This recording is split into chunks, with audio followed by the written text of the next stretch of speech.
ये क्या है? देसी है, तेरे को भी दूं क्या? मैं गांव को साफ कर रहा हूँ और तू उन्हें जहर पिला रहा है। निकल यहाँ से। नहीं जाऊंगा।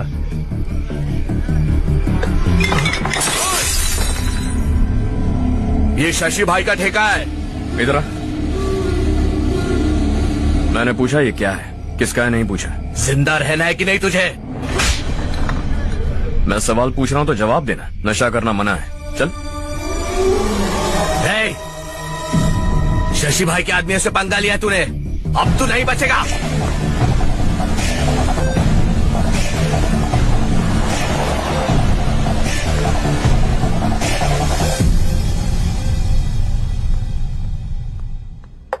बेटा, ये तुमने क्या किया?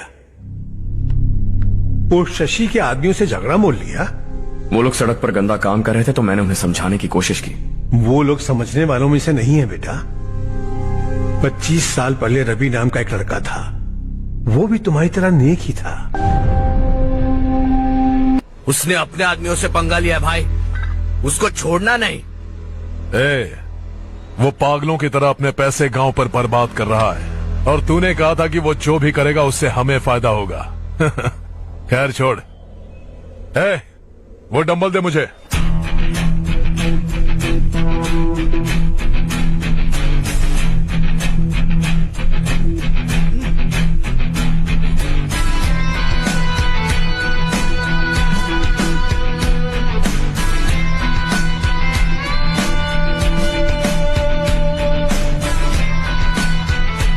आउटडोर जिम तो सही है बॉस।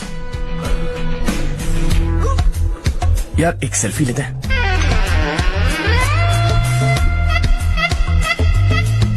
फिटनेस अवेयरनेस होनी चाहिए।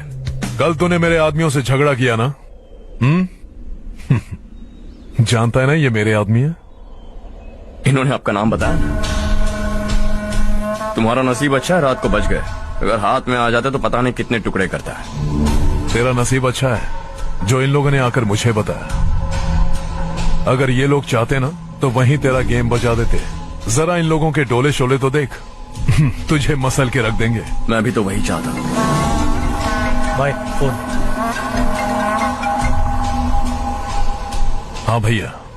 शशि, मुझे मिनिस्टर के पोस्ट से हटा दिया। मैंने बहुत कोशिश की लेकिन कुछ नहीं हुआ।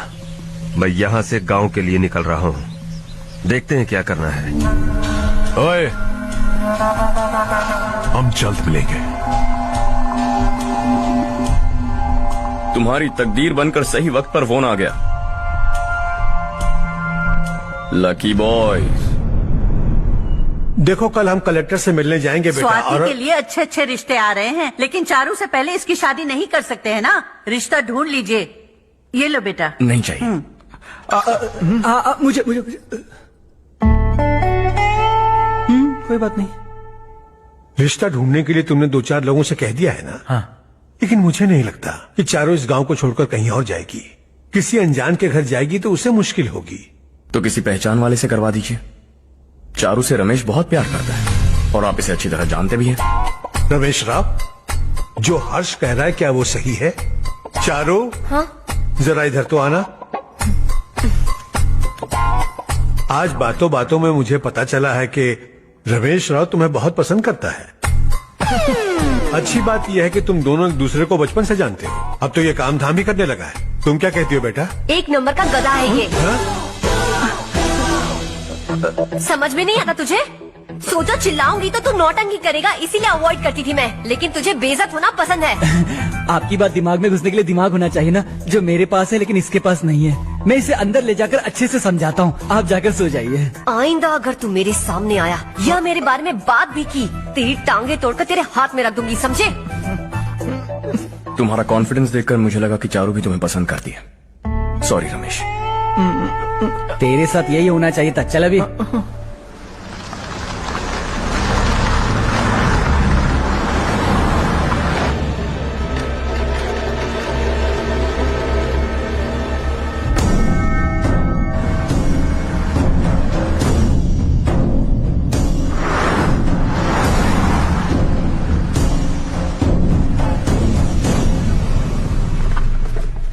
सेंट्रल गवर्नमेंट इस पूरे इलाके को कोस्टल कॉरिडोर प्रोजेक्ट अनाउंस करके करोड़ों में खरीदने वाली है और 2-3 महीनों के अंदर ये अनाउंस कर देंगे। अभी भी मेरे आदमी गवर्नमेंट में है और उन्हीं की वजह से मुझे ये अंदर की खबर मिली। अनाउंस होते ही जमीन के भाव बढ़ेंगे। ज्यादा से ज्यादा जमीन हमारी होनी चाहिए, कम से कम 5 से 6 हजार एकड़। किसानों को 10 या 20 हजार देकर उनकी जमीनें हड़प लो। अगर किसी ने नाटक किया तो उसे काट कर फेंक दो। ऐसा मौका बार बार नहीं आता शशि। इस बार हमें लाखों करोड़ों बनाने हैं। भैया, कल ही मेरा बेटा शहर से आया। वो मुझे और अपनी माँ को अपने साथ ले जाना चाहता है। कल रात से उसकी माँ भी शहर जाने की जिद कर रही है। सच कहूँ तो आपको छोड़कर जाने का मेरा बिल्कुल भी मन नहीं है। अगर आप उसे समझाएं तो शायद मान जाए। तू मेरा सगा छोटा भाई है सुरेश, मैं तुझे कुछ भी बोल सकता हूँ, लेकिन तेरी बीवी को कैसे समझाऊंगा? और अब तो तेरे बच्चे भी कितने बड़े हो गए हैं। मुझे लगता है सुरेश, तुम भी उनके साथ शहर चले जाओ, उन्हें अच्छा लगेगा। वैसे भी हम लोगों ने एक साथ बहुत वक्त बिताया है। और जाओगे तो कहाँ जाओगे? शहर ही जाओगे ना? जब भी मन करेगा आ जाऊंगा।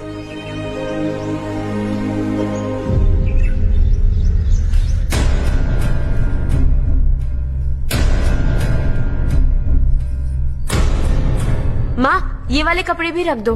शहर में ये पुराने कपड़ों की क्या जरूरत है? अरे, मैं कुछ भूल रही हूँ क्या? ऐसे ही वहाँ चुपचाप क्या बैठे हुए हो? जाओ राजू की मदद करो।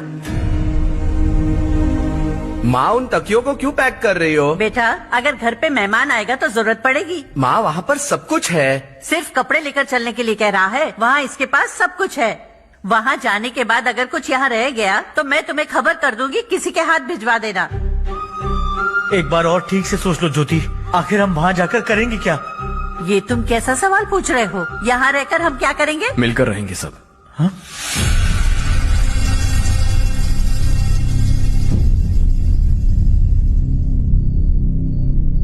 अपने खुद के गांव में आराम से रहिए।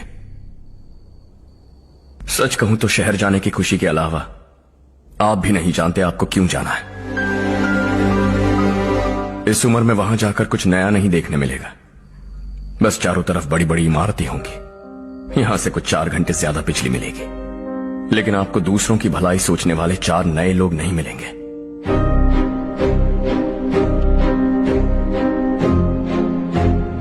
आप इस घर में सब पर चिल्लाती हैं, सबकी टांग खींचती हैं, अच्छा लगता है।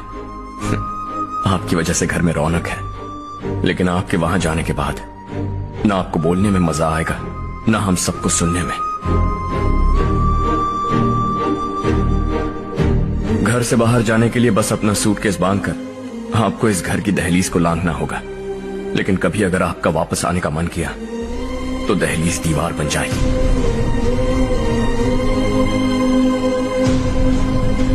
कोई गांव छोड़कर जाएं तो नारायण जी बस स्टैंड तक जाकर उन्हें समझाते हैं, ऐसा मैंने सुना था। अगर उनका सगा भाई छोड़कर चला जाए तो कल से वो किसी को गांव में मुंह नहीं दिखा पाएंगे।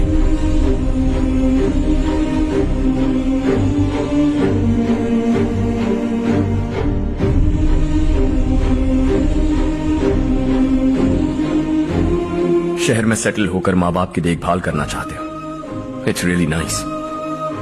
लेकिन उनके माता पिता समान भैया भाभी से उन्हें अलग कर रहे हो तुम।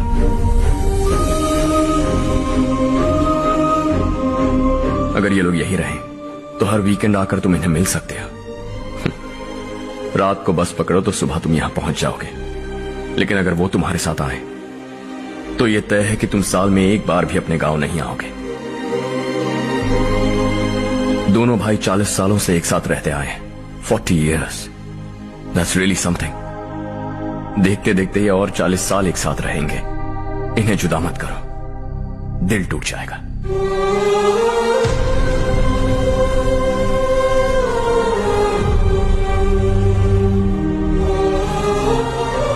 आपके परिवार के निजी मामले में दखल देने के लिए माफी चाहता। 4 दिनों में आपने मुझे अपना बेटा मान लिया। बस सबको खुश देखना चाहता।